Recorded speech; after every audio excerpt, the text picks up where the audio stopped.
A bold, unprecedented, and groundbreakingly harsh step was taken by U.S. President Joe Biden recently. He just banned Russian oil imports. Did the news baffle you? Yes, it's baffling. Because the decision wasn't easy, the price will rise sharply.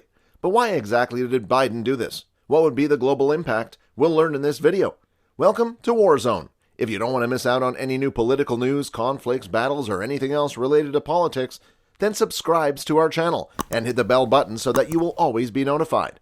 In retribution for Russia's invasion of Ukraine, U.S. President Joe Biden just announced and enacted an embargo on Russian oil and other energy imports, highlighting broad bipartisan support for a measure that he admitted would raise U.S. energy costs. Biden told reporters at the White House, "We're prohibiting all imports of Russian oil and gas energy. This means Russian oil will no longer be accepted in U.S. ports, and the American people will give Russian President Vladimir Putin's war machine another heavy blow." The announcement sent oil prices soaring, with benchmark Brent crude LCOC1 for May up 5.4% to $129.91 a barrel. Biden has been working with European partners who are significantly more reliant on Russian oil to isolate Putin and Russia's energy-intensive economy. Shortly before Biden's statements, the United Kingdom stated that it will phase out the purchase of Russian oil and oil derivatives by the end of 2022. Who exactly purchases Russia's oil and gas? Russia exports between 4 and 5 million barrels of crude oil per day, as well as over 8,500 billion cubic feet of natural gas every year. According to the Energy Information Administration, the United States imported more than 20.4 million barrels of crude and refined products per month on average from Russia in 2021, accounting for about 8% of total liquid fuel imports, and the ban is expected to drive up already high gasoline prices and inflation. In addition, the U.S. imports a little amount of coal from Russia. Biden projected that as a result of Putin's conflict, prices will rise even more, but vowed to do everything he could to mitigate the impact on the American people. He also urged U.S. gas providers against profiting or price gouging by taking advantage of the situation. As U.S. President Joe Biden announced, the U.S. is targeting Russia's main economic artery by prohibiting all imports of Russian oil, gas, and energy. This means that Russian oil will no longer be acceptable in U.S. ports, and the American people will be dealing with yet another powerful blow to Putin's war machine.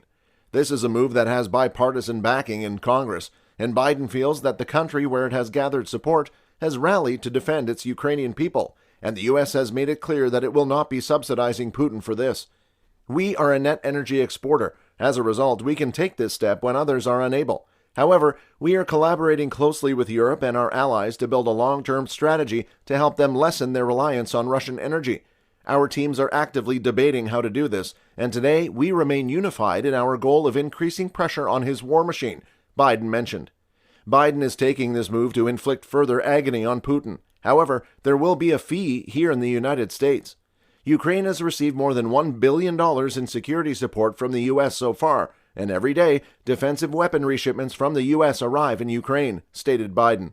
The U.S. is in charge of organizing the delivery of comparable weapons to friends and partners, from Germany to Finland to the Netherlands. Russian forces, according to the Institute for the Study of War, ISW, are preparing for an assault on Kyiv in the coming days. According to the think tank, supplies and reinforcements are being brought up, as well as artillery, air, and missile strikes to degrade defenses. According to the observers, this might signal the start of a pivotal period in the battle.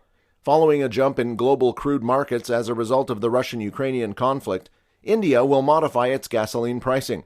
Since November 4th, Indian fuel merchants have not increased the price of heavily taxed gasoline and gas oil at the pump, ostensibly to aid the federal government ahead of elections. According to the latest UN numbers, 12,700 individuals have been imprisoned in Russia for nonviolent anti-Russian rallies. Jean-Michel Sherbak's mother, a staunch admirer of Russian President Vladimir Putin, had him blocked on social media. She allegedly texted the actor on Facebook, telling him he was a traitor and that he made his decision. Russia's actions, according to Ukraine and its supporters, are a savage invasion that has murdered hundreds of people. The majority of Russians acquire their Ukraine news from pro-Kremlin channels, which provide a fundamentally different perspective. According to the United Nations, 1,335 civilians have been killed or injured in Ukraine, with 474 dead and 861 injured. However, according to the United Nations, the civilian toll is still incomplete pending confirmation of reports.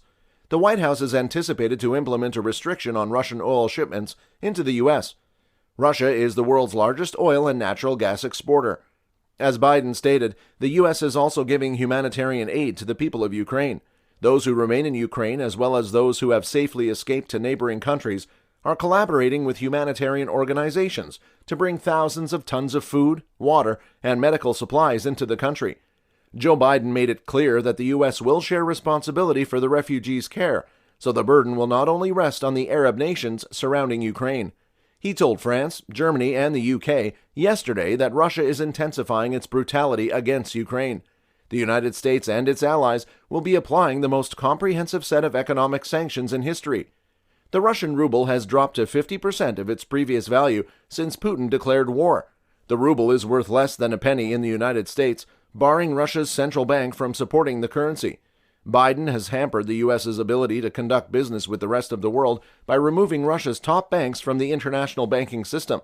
Without being asked, major corporations such as Visa, MasterCard, and American Express all ceased their operations in Russia over the weekend, joining a growing number of American and international corporations such as Ford, Nike, and Apple. Their operations in Russia have been halted.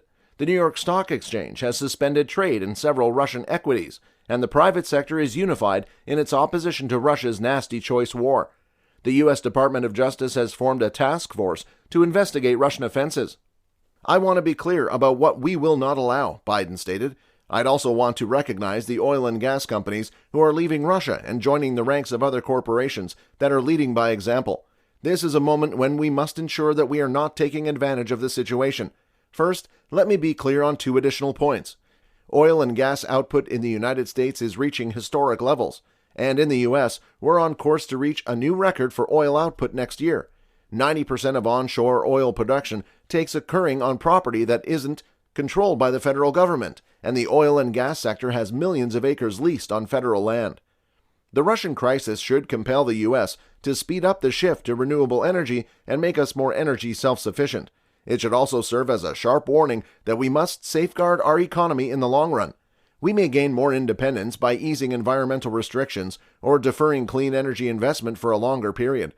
Biden was referring to converting the economy to operate on electric cars driven by renewable energy, with tax credits to assist American households in winterizing their houses and using less energy, which will help and ensure that no one will have to worry about gas prices in the future. Tyrants such as Putin will no longer be able to utilize fossil fuels as a weapon against other countries. It will also propel America to the forefront of producing and exporting sustainable energy technologies to countries all over the globe. This is the target that the United States should be aiming for, according to Biden. Over the last 2 weeks, Ukrainians have inspired the world, and I mean it in the literal sense, with their bravery, patriotism, and determined will. Putin is adamant about continuing on his homicidal path, regardless of the cost, by attacking cities and civilian schools, hospitals, and apartment buildings. As a result, the United States will continue to stand behind the heroic Ukrainian people as they battle for their homeland. They will fight for their independence, democracy, and lives, and we will continue to provide security, economic, and humanitarian support. We're going to help them against tyranny, persecution, and brutal acts of subjugation, Biden stated. Perhaps it's no surprise that some bad individuals all across the world are fighting for freedom. Russia will be weaker as a result of Putin's assault on Ukraine, while the rest of the world will be stronger. So for now, all we can say is, God bless Ukraine now. All right, everyone, this brings us to the end of our video. If you like this video, please give it a thumbs up, subscribe to our channel, and turn on notifications so you don't miss any of our upcoming videos. Until then, take care, and we will be back with another video.